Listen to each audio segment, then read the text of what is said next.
ಹೆತ್ತ ತಂದೆಯನ್ನೇ ಪರಲೋಕಕ್ಕೆ ಕಳಿಸಿದ ಪಾಪಿ ಮಗ.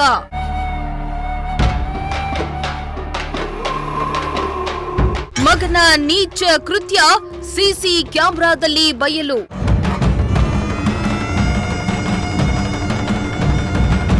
ಸಹಜ ಸಾವು ಎಂದು ಬಿಂಬಿಸಲು ಕರೆಂಟ್ ಶಾಕ್.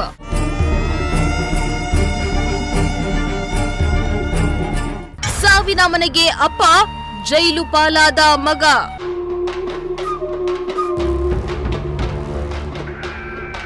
ಎಸ್, ಪ್ರಪಂಚದಲ್ಲಿ ಕೆಟ್ಟ ಮಕ್ಕಳಿರ್ತಾರೆ, ಆದ್ರೆ ಕೆಟ್ಟ ತಂದೆ ತಾಯಿ ಇರಲ್ಲ ಅಂತಾರೆ. ತಾನು ಕೆಟ್ಟ ಮಗ ಅಂತ ಇಲ್ಲೊಬ್ಬ ಪಾಪಿ ಪುತ್ರ ಸಾಬೀತು ಪಡಿಸಿ ತೋರಿಸಿದಾನೆ. ಎದೆ ಎತ್ತರಕ್ಕೆ ಮಗನೇ ತಂದೆಯ ಪಾಲಿಗೆ ಯಮನಾಗಿದ್ದು ಸ್ನೇಹಿತರ ಜೊತೆ ಸೇರಿ ಅಪ್ಪನನ್ನೇ ಮುಗಿಸಿದ್ದಾನೆ. ತನ್ನ ಆಸೆಯನ್ನ ಬಚ್ಚಿಟ್ಟು ತನ್ನ ಮಕ್ಕಳು ಯಾರ ಹಂಗಿನಲ್ಲೂ ಬದುಕಬಾರ್ದಂತ ಹಗಲು ರಾತ್ರಿ ಬೆವರು ಸುರಿಸಿ ತಾನು ಉಪವಾಸ ಇದ್ರೂ ಪರವಾಗಿಲ್ಲ ಅಂತ ತನ್ನ ಮಕ್ಕಳು ಎಂದಿಗೂ ಹಸಿವಿನಿಂದ ಇರಬಾರ್ದೆಂದು ಹಂಬಲಿಸೋ ಅಪ್ಪನಿಗೆ ಪಾಪಿ ಮಗನೇ ವಿಲನ್ ಆಗ್ಬಿಟ್ಟ. ಹೆತ್ತ ತಂದೆಯನ್ನ ಪರಲೋಕಕ್ಕೆ ಕಳಿಸಿ ಅಮಾಯಕನಂತಿದ್ದ ಮಗನ ನೀಚ ಕೃತ್ಯವನ್ನ ಸಿಸಿ ಕ್ಯಾಮೆರಾ ಬಯಲು ಮಾಡಿದ. ಹೆತ್ತಪ್ಪನನ್ನೇ ಮಗನೊಬ್ಬ ಕೊಂದ ಘಟನೆ ಕುಣಿಗಲ್ ನಗರದ ಜನ ಬೆಚ್ಚಿ ಬಿದ್ದಿದ್ದಾರೆ. ಇತ್ತ ಅಪ್ಪ ಸಾವಿನ ಮನೆ ಸೇರಿದ್ರೆ ತಾನು ಮಾಡಿದ ತಪ್ಪಿಗೆ ಮಗ ಜೈಲು ಪಾಲಾಗಿದ್ದಾನೆ.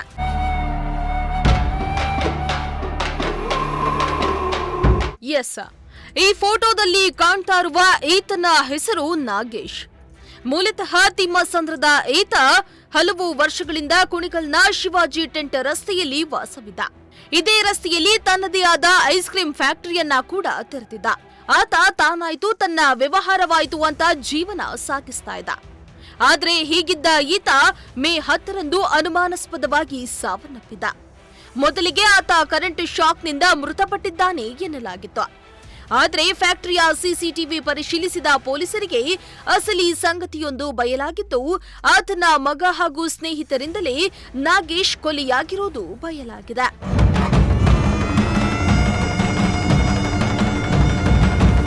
ನಾಗೇಶ್ ತಾನು ಊರು ಬಿಟ್ಟು ಹಲವು ವರ್ಷಗಳೇ ಕಳೆದಿದ್ದ. ಪತ್ನಿ ಊರಿನಲ್ಲೇ ಇದ್ದು ಪಿಯುಸಿ ಓದ್ತಾ ಇದ್ದ ಮಗ ಸೂರ್ಯ ಹಾಗೂ ಶಾಲೆಗೆ ಹೋಗ್ತಾ ಇದ್ದ ಮಗಳ ಜೊತೆ ವಾಸವಿದ್ದ. ಆದ್ರೆ ಮಗ ಸೂರ್ಯನಿಗೆ ಅಪ್ಪನ ಕಂಡ್ರೆ ಅದೇನೋ ಕೋಪನೋ ಏನೋ ಅಪ್ಪನನ್ನ ಕೊಲ್ಲಲು ಮುಹೂರ್ತ ಇಟ್ಟಿದ್ದ. ಮೇ 10ನೇ ತಾರೀಕು ರಾತ್ರಿ ಐಸ್ ಕ್ರೀಂ ಫ್ಯಾಕ್ಟರಿಯಲ್ಲಿಯೇ ತಂದೆ ನಾಗೇಶ್ ಮಲಗಿದ್ರು. ಸುಮಾರು ಮಧ್ಯರಾತ್ರಿ 1 ಗಂಟೆಗೆ ಫ್ಯಾಕ್ಟರಿಗೆ ಬಂದ ಮಗ ಸೂರ್ಯ ಹಾಗೂ ಆತನ ಸ್ನೇಹಿತ ಧನುಷ್ ನಡುವೆ ಮಾತಿನ ಚಕಾಮಕಿ ನಡೆದಿದೆ. ಈ ವೇಳೆ ತಂದೆ ನಾಗೇಶ್ ಪಾಪಿ ಮಗ ಹಾಗೂ ಆತನ ಸ್ನೇಹಿತನಿಗೆ ಕೋಲಿನಿಂದ ಹೊಡೆದಿದ್ದಾರೆ. ಕೊಲೆ ಮಾಡ್ಲೆಂದೇ ಸ್ಕೆಚ್ ಹಾಕೊಂಡು ಬಂದಿದ್ದ ಮಗ ಸೂರ್ಯ ಏಕಾಏಕಿ ತಂದೆ ನಾಗೇಶ್ ಕುತ್ತಿಗೆಗೆ ಬಟ್ಟೆಯಿಂದ ಜೀರಿ ನೆಲ ಕುರುಳಿಸಿ ಸಾಯಿಸಿದ್ದಾರೆ. ಬಳಿಕ ತಂದೆ ನಾಗೇಶ್ನನ್ನ ಮಲಗುವ ಜಾಗಕ್ಕೆ ಕೊರೆದೊಯ್ದು ಮಲಗಿಸಿದ್ದಾರೆ. ಕೊಲೆಯನ್ನ ಡೈವರ್ಟ್ ಮಾಡ್ಲೆಂದೇ ತಂದೆಯ ಬೆರಳಿಗೆ ಕರೆಂಟ್ ಶಾಕು ಕೂಡ ಹೊಡೆಸಿ ಹೆತ್ತಪ್ಪನದ್ದು ಸಹಜ ಸಾವು ಎಂದು ಪಾಪಿ ಮಗ ಸೂರ್ಯ ಬಿಂಬಿಸಿದ್ದ.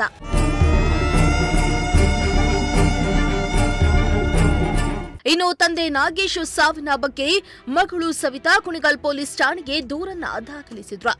ದೂರಿನ ಆಧಾರದ ಮೇಲೆ ಮರಣೋತ್ತರ ಪರೀಕ್ಷೆಯನ್ನ ನಡೆಸಿ ಪೊಲೀಸರು ಐಸ್ ಕ್ರೀಂ ಫ್ಯಾಕ್ಟರಿಯಲ್ಲಿದ್ದ ಸಿಸಿ ಕ್ಯಾಮೆರಾ ಡಿವಿಆರ್ನನ್ನ ವಶಪಡಿಸಿಕೊಂಡು ಪರಿಶೀಲನೆ ನಡೆಸಿದಾಗ ಐಸ್ ಕ್ರೀಂ ಮಾಲೀಕ ನಾಗೇಶ್ ಸಾವು ಸಹಜ ಸಾವಲ್ಲ, ಅದು ಕೊಲೆ ಎಂಬುದಾಗಿ ಬಯಲಾಗಿದೆ.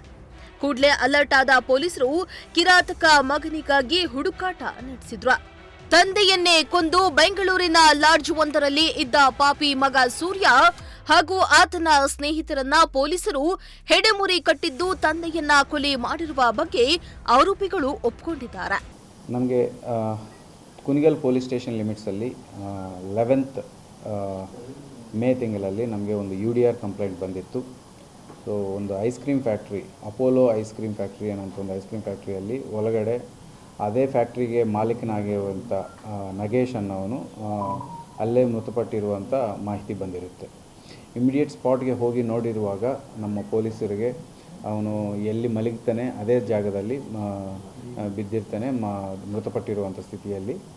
ಆವಾಗ ಬಾಡಿನ ಇಮಿಡಿಯೇಟಾಗಿ ಅಲ್ಲಿ ಸ್ಥಳ ಮಾಜರ್ ಮಾಡಿ ಅಲ್ಲಿಂದ ಪೋಸ್ಟ್ ಮಾರ್ಟಮ್ಗೆ ಕಳಿಸ್ತಾರೆ. ಪೋಸ್ಟ್ ಮಾರ್ಟಮಲ್ಲಿ ಇನ್ಕ್ವೆಸ್ಟ್ ಮಾಡುವಾಗ ಸೊ ಅಲ್ಲಿ ಗೊತ್ತು ಬಂದಿರುವ ವಿಚಾರ ಏನಂದರೆ ಅವರಿಗೆ ಕೈ ಮೇಲೆ ಎಲೆಕ್ಟ್ರಿಕ್ ಶಾಕ್ ಆಗಿರುವ ಮಾರ್ಕ್ಸ್ ಇರುತ್ತೆ, ಜೊತೆಗೆ ಮುಖ ಮೇಲೆ ಇದರ ಮೇಲೆ ಇರುವೆ ಕಚ್ಚಿರುವ ಮಾಹಿತಿ ಇರುತ್ತೆ. ಸೊ ಇದಾದ ಮೇಲೆ ನಾವು ಬಾಡಿನ ಪೋಸ್ಟ್ ಮಾರ್ಟಮ್ ಕಳಿಸಿದ್ದೀವಿ. So post mortem report pending ಇರುವಾಗ ನಾವು ಮಿಕ್ಕಿದ ಘಟನೆ ನಡೆದಿರುವ ಹಿನ್ನೆಲೆ ಇದೆಲ್ಲ ಚೆಕ್ ಮಾಡುವಾಗ ನಮಗೆ ಒಂದು ನಮ್ಮ ಲೋಕಲ್ ಪೊಲೀಸರಿಗೆ DVR ಸಿಕ್ಕಿತ್ತು.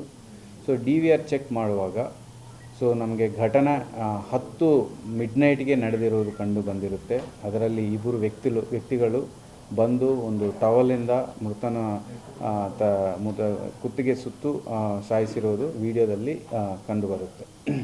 ಇಮಿಡಿಯೇಟಾಗಿ ಆ ವಿಡಿಯೋ ಸಿಕ್ಕಿರೋ ತಕ್ಷಣವಾಗಿ ನಾವು ಆ ವಿಡಿಯೋನು ಮಾಜರ್ ಮೂಲಕ ಇದು ಮಾಡಿಕೊಂಡು ಸೀಸ್ ಮಾಡಿಕೊಂಡು ಸೊ ಅದು ವಿಚಾರಿಸಿರುವಾಗ ಆ ವಿಡಿಯೋದಲ್ಲಿ ಇರುವರು ಅವರು ಮೃತನ ಮಗ ಸೊ ಸೂರ್ಯ ಆ್ಯಂಡ್ ಮೃತನ ಮಗನಾದ ಫ್ರೆಂಡ್ ಧನುಷ್, ಈ ಇಬ್ಬರು ಸ್ಪಾಟಲ್ಲಿ ಇದ್ದರು ಅನ್ನೋದು ಕಂಡುಬರುತ್ತೆ. ಇನ್ನು ಹುಡುಗಿ ವಿಚಾರಕ್ಕೆ ಮಗ ಸೂರ್ಯ ತನ್ನ ಸ್ನೇಹಿತ ಧನುಷ್ ಜೊತೆ ಸೇರಿ ಕೊಲೆ ಮಾಡಿರುವ ಶಂಕೆ ವ್ಯಕ್ತವಾಗ್ತಾ ಇದೆ. ಅಲ್ಲದೆ ನಾಗೇಶ್ ತಮ್ಮ ಮಗಳಿಗೆ ಲೈಂಗಿಕ ದೌರ್ಜನ್ಯ ನೀಡ್ತಾ ಇದ್ದ, ಹೀಗಾಗಿ ಕೊಲೆ ಮಾಡಿದ್ರ ಎಂಬ ಅನುಮಾನ ಕೂಡ ಒಂದ್ ಕಡೆ ಕಾಡ್ತಾ ಇದೆ. ಈತ ಕೆಲ ಮೂಲಗಳ ಪ್ರಕಾರ ಆಸ್ತಿ ವಿಚಾರವಾಗಿಯೂ ಕಲಹದಿಂದ ತಂದೆಯನ್ನ ಕೊಂದಿದ್ದಾನೆ ಎಂದು ಹೇಳಲಾಗ್ತಾ ಇದ್ದು, ಪೊಲೀಸರ ತನಿಖೆಯಲ್ಲಿ ಕೊಲೆಯ ಅಸಲಿ ಕಹಾನಿ ಬಯಲಾಗಲಿದೆ. ಸೊ ಇಮಿಡಿಯೇಟ್ ಆಗಿ ನಾವು ಅವ್ರಿಗೋಸ್ಕರ ಈ UDR ಕೇಸ್ನ 302ಗೆ ಮರ್ಡರ್ ಕೇಸ್ಗಿಂತ ಕನ್ವರ್ಟ್ ಮಾಡಿಕೊಂಡು ಸೆಕ್ಷನ್ 103 ಮತ್ತು 238 BNS ಕೆಳಗಡೆ ಸೆಕ್ಷನ್ಸ್ ಆಲ್ಟರ್ ಮಾಡಿಕೊಂಡು ಅವನು ಹುಡುಕಕ್ಕೆ ಹೋಗಿದ್ವಿ. ಸೊ ನಮ್ಮ ಟೀಮ್ಗೆ ಅವರು ಬ್ಯಾಂಗ್ಳೂರಲ್ಲಿ ಒಂದು ಲಾಡ್ಜಲ್ಲಿ ಸಿಕ್ಕಿದ್ರು. ಸೊ ಲಾಡ್ಜಲ್ಲಿ ಸಿಕ್ಕಿದಾಗ ಅವ್ರನ್ನ ನಾವು ಅರೆಸ್ಟ್ ಮಾಡಿ ಅವ್ರನ್ನ ಕರ್ಕೊಂಡು ಬಂದಿದ್ವಿ. ಸೊ ಕರ್ಕೊಂಡು ಬಂದಾಗ ಅವರು ಹೇಳಿರುವ ವಿಚಾರ ಮೇಲೆ ಇನ್ನೂ ಮತ್ತಷ್ಟು ಜನರು ಸೆಕ್ಯೂರ್ ಆಗಿದ್ದರು. ಸೊ ಎಲ್ಲರನ್ನೂ ನಾವು ಕಸ್ಟಡಿಗೆ ತೊಗೊಂಡು ವಿಚಾರಿಸಿರುವಾಗ ನಮಗೆ ಗೊತ್ತು ಬಂದಿರೋದೇನೆಂದರೆ ಪ್ರೈಮಾ ಫೇಸಿ ಅವರು ಹೇಳಿರೋದು ಈ